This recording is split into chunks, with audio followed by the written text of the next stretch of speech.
السلام عليكم طلابنا الأعزاء طلاب الصف الخامس علمي. اليوم قررنا نبدأ وياكم محاضرات على السبورة. راح نستعيض عنها عن الورقة والقلم. إذا احتاجنا على الورقة والقلم نضطر نشرح الورقة والقلم، لكن راح نقوم نشرح من اليوم رايح على السبورة إن شاء الله. المحاضرة الأولى نزلت على الورقة والقلم من الفصل الثاني. أما المحاضرة الثانية فراح تكون على السبورة. هذه تعتبر المحاضرة الثانية من الفصل الثاني في زال الخامس علمي 2024. عند الموضوع بعنوان معادلات الحركة الخطية بتعجيل منتظم. أنا التعجيل عندي به نوعيتين، نوعية بهذا الشكل ونوعية بهذا الشكل، على محور X وعلى محور Y. فأنا حاليا موضوع دراستي اليوم على هذا الموضوع، على هذا التعجيل بخط منتظم. عندي ملاحظات على هذا الموضوع مهمة لازم تركز وياي، ركز بين حيل. أولا، إذا كانت إشارة التعجيل موجبة، التعجيل إذا كانت إشارته موجبة أو ذكرت كلمة تسارعي، هذا يعني أن السرعة متزايدة. إذا ذكرت لك أن التعجيل موجب، طلع لك بالنتيجة التعجيل موجب، أو قلت لك تسارعي، فهذا يعني أن السرعة متزايدة. والعكس هم صحيح، إذا قلت لك السرعة متزايدة فهذا يعني أن التعجيل تسارعي موجب. أما إذا كان التعجيل سالب، إشارته سالبة، أو ذكرت كلمة تباطؤي، هذا يعني أن السرعة متناقصة أو متباطئة. والعكس صحيح، إذا قلت لك السرعة متناقصة فيعني التعجيل لازم يطلع قيمته سالبة أو تباطؤي. النقطة الثانية، يمتلك الجسم تعجيلا إذا تغيرت سرعته مقدارا واتجاها. يعني أنا اليوم جاي أمشي بسرعة 40 كيلومتر، إذا بقيت بمسافة منتظمة خلال وقت منتظم، كل مثلا ربع ساعة أقطع 20 كيلومتر، فأنا هاي سرعتي منتظمة. التعجيل عندي يصير صفر، ما عندي تسارع بالموضوع ولا عندي تناقص، عندي سرعة منتظمة. بس إذا زادت عندنا 40 مثلا، ورا شوية مشيت عندنا 40 مثلا مشيت 60 أو مشيت 70، يعني خلال وقت أقل، فهذا صار عندي تعجيل. هنا أقدر أقيسها. يمتلك الجسم تعجيلا إذا تغيرت سرعته مقدارا واتجاها، يعني غيرت الاتجاه. أما إذا كانت السرعة منتظمة، يعني أنا أقطع 40 كيلومتر بالساعة بشكل ثابت، مثلا خلال 4 ساعات أنا أمشي 40 كيلومتر بالساعة، فالتعجيل يساوي صفر. تكون السرعة متغيرة إذا تغير مقدارها أو اتجاهها. ركز لي على هذه. تكون السرعة شو تصير عند السرعة متغيرة؟ إذا تغيرت السرعة أو الاتجاه، أول الاثنان معا، يعني تغيرت عند السرعة أو تغير. أنا جاي أمشي شرقا، إذا مشيت 40 كيلومتر بالساعة شرقا بسرعة منتظمة، بس تغير عند الاتجاه، يعني مشيت مثلا شمالا، أنا هنا صار عندي تعجيل. أما إذا بقيت على نفس الاتجاه ونفس المقدار، أنا ما عندي تعجيل. إذا تكون السرعة متغيرة إذا تغير مقدارها أو اتجاهها، أو الاثنان معا. وتكون ثابتة إذا ثبت المقدار والاتجاه، اثنيناتهم يثبتون لازم. هذه واي، تذكرها، هذه أو هذه واي. إذا ثبت المقدار والاتجاه معا، اثنيناتهم يثبتون، يلا تعتبر السرعة ثابتة. إذا واحد منهم تغير تكون متغيرة. زين طلاب، عندي سؤال بالمعادلات الحركة الخطية، أو هو اشتقاق بالأصل. يقول اشتق معادلة الإزاحة بدلالة كل إزاحة من عندي X، بدلالة كل من السرعة الابتدائية V initial والسرعة النهائية V final والزمن. اشتق معادلة الإزاحة بدلالة كل من السرعة الابتدائية والسرعة النهائية والزمن.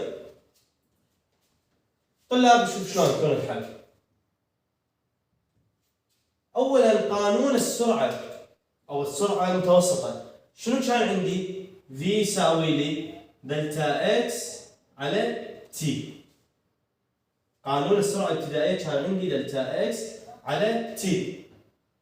ثانيا قانون السرعة المتوسطة قلنا لكم تذكرون إذا انطاني سرعتين وما انطاني لا إزاحة ولا زمن V initial زائدا V final على 2.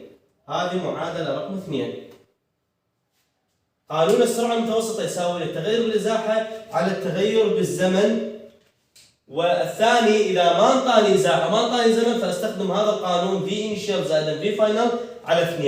ايش راح اسوي؟ هذه V وهذه هم V، إذا بدل ما أقول V تساوي V راح أقول دلتا X تساوي دلتا X على دلتا T تساوي V initial زائدا V final على 2.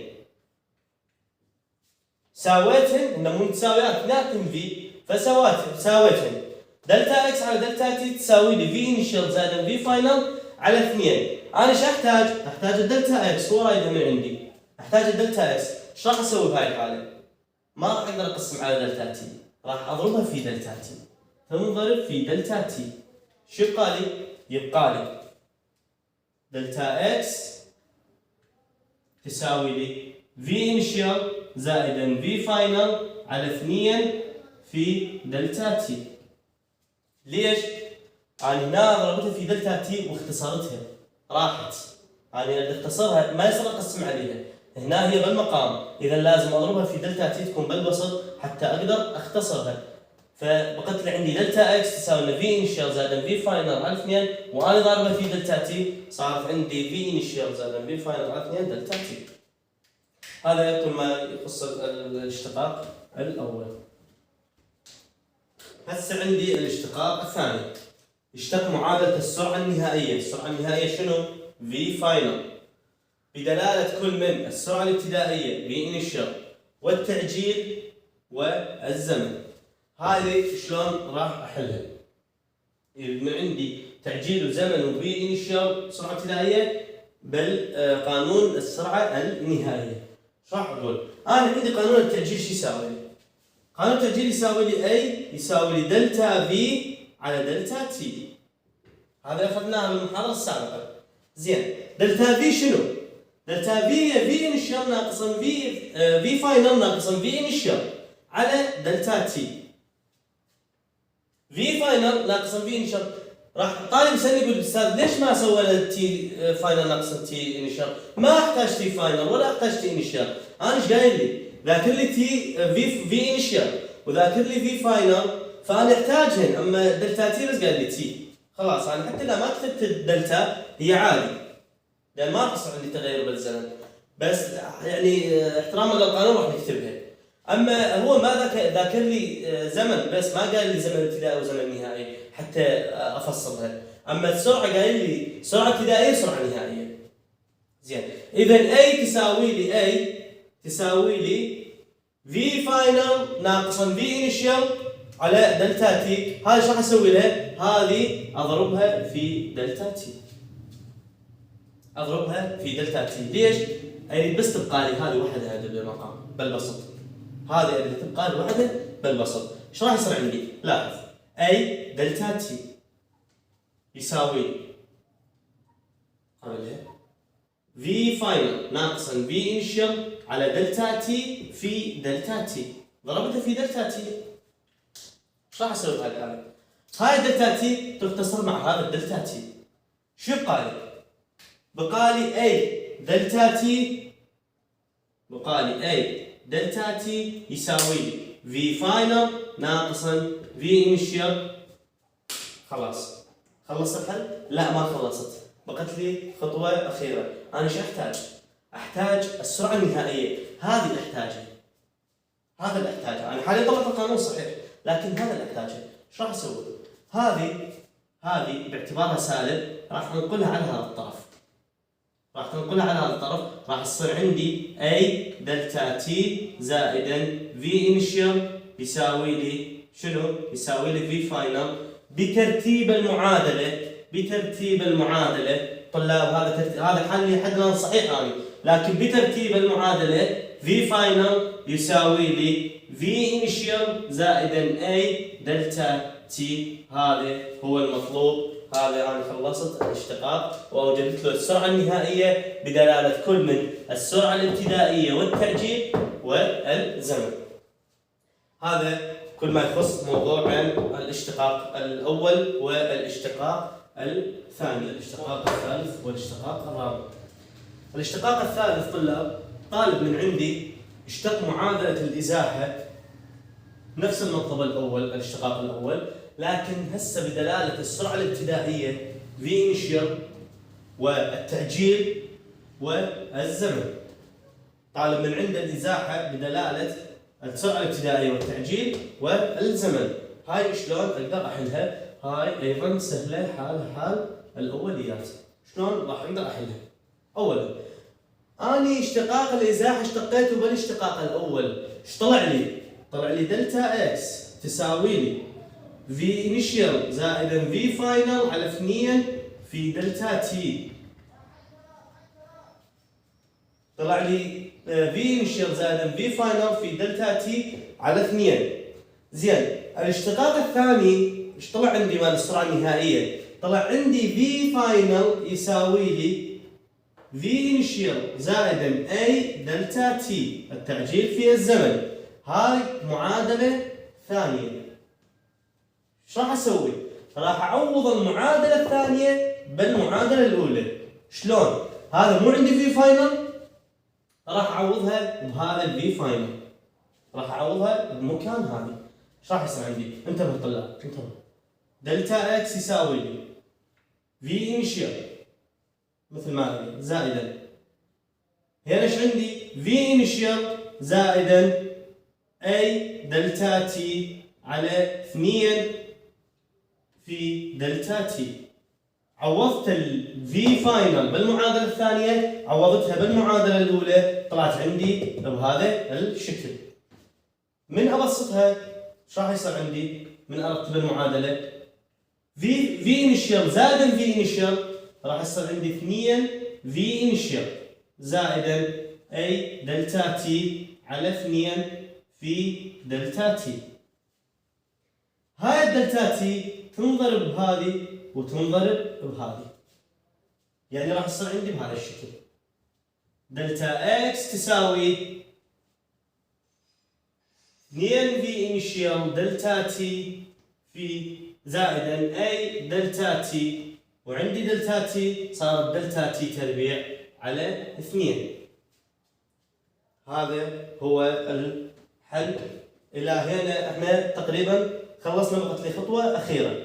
هذا المقام، هذا هنا عندي شارة زائد، المقام يتوزع على هذا المعادله وعلى هذا المعادله، يعني راح يصير عندي بهذا الشكل. دلتا اكس تساوي 2 في انيشيال دلتا تي على 2 زائدا اي دلتا تي تربيع على 2. اقدر افصلهم بهذا الشكل. زين، ايش راح يصير عندي؟ هذا 2 تختصر مع هذا 2، ايش راح يبقى لي؟ يبقى لي في انيشيال دلتا تي زائدا 1 على 2، لان هذه مقامها 1 بسطها 1 على 2 اي دلتا تي تربيع. هذه هي المعادله المطلوبه. نعيد الشرح بصوره سريعه. انا عندي قانون الازاحه اللي اشتقيته بالاشتقاق الاول، طلع عندي دلتا اكس يساوي في انيشال زائدا في فاينل على 2 في دلتا تي. زين، انا عندي الاشتقاق الثاني للسرعه النهائيه، طلع عندي في فاينل يساوي في انيشال زائدا اي دلتا تي. في فاينل بالمعادله الثانيه اعوضها بالمعادله الاولى، طلعت عندي دلتا اكس تساوي لي في انيشال الموجوده بالقانون زائدا في انيشال زائدا اي دلتا تي على 2 في دلتا تي.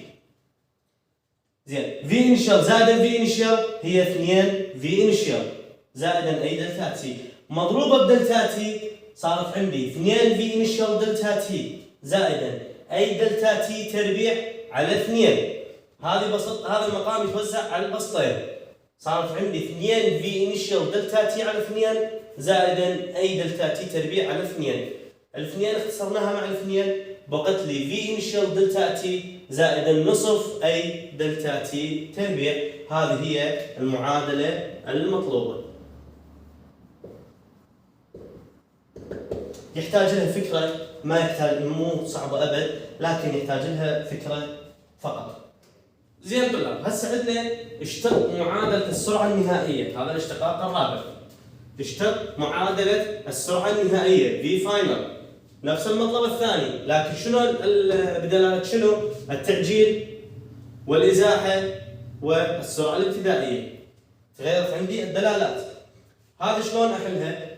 هذه أيضا مثل ما تسهلنا حل الاشتقاقات الثلاثة قبلها، هذا أيضا راح تكون سهلة ما بها أي شيء. احنا أول شيء حفظنا المعادلة الأولى للإزاحة اللي هي دلتا إكس تساوي في initial زائدا في final على 2 في دلتا تي. هاي معادلة رقم 1. هاي ايش راح اسوي لها؟ انا ايش احتاج؟ احتاج هذه تكون وحدها حتى اقدر استخرج الفي initial والفي final. راح اضربها في 2 حتى اتخلص من الاثنين هذه.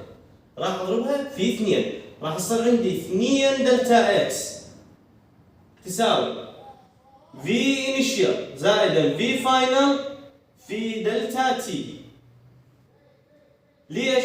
اذا قلت في على 2 في 2 فهذا راح تختصر مع هذه. ايش بقت لي؟ بقت لي في initial زائدا في final دلتا تي. هسه ايش راح اسوي؟ هسه راح اقسم على هذا القيمه، اقسم على في initial زائدا في final للطرفين. ايش راح يصير عندي؟ راح يصير عندي بهذا الشكل 2 دلتا اكس على في initial زائدا في final يساوي لي هذا كاملة نقسمها عليها في initial زائدا في final في دلتا تي على في initial زائدا في final. ايش راح يصير عندي؟ اكيد راح تقولوا لي راح يصير عندنا اختصار. صار عندنا اختصار. ايش بقت لي؟ بقت لي 2 دلتا اكس على في initial زائدا في final يساوي لي دلتا تي. هذه أنا إلى هنا أنا حليت تقريبا نص السؤال. ايش بقت عندي؟ وين نرجع؟ نرجع للاشتقاق الثاني، على في فاينل تساوي لنا في انيشال. في فاينل تساوي لنا في انيشال زائدا اي دلتا تي. راح تقول انه هو استاذ هذا كل شويه جايتنا بهذه المعادله، هذه المعادله حيل مهمه. حيل مهمه لان هذه اقدر حتى راح تجيني بالسقوط الحر سواء كانت مقذوفات او سقوط عمودي. وين راح اعوضها؟ راح اعوضها بهذه دلتا تي مو طلعت لي تساوي لنا 2 دلتا اكس على في انيشال زائد في فاينل، راح اعوضها بهذه. طلاب راح اعوض، خلينا نكتبها بالبدايه. في فاينل يساوي لنا في انيشال زائد اي دلتا تي.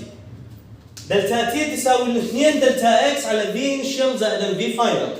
اعوضها راح اقول في فاينل يساوي لنا في انيشال زائد اي الدلتا تي هنا ايش قد؟ 2 دلتا اكس. 2 دلتا اكس على ايش قد؟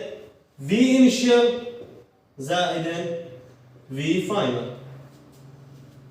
مجرد فقط عوضت الدلتا ال. زين تمام استاذ. هسه شو راح نسوي وراها؟ هذا الفي انيشال راح تروح مع صديقتين، راح تتحول على هذا الطرف، راح تصير عندي بهذه الطريقه. في فاينل ناقصا في انيشال يساوي لي 2 اي دلتا اكس على في انيشال زائدا في فاينل. في فاينل ناقصا في انيشال راح يساوي لي 2 اي دلتا اكس على في انيشال. زين هسه ايش راح اسوي؟ هذه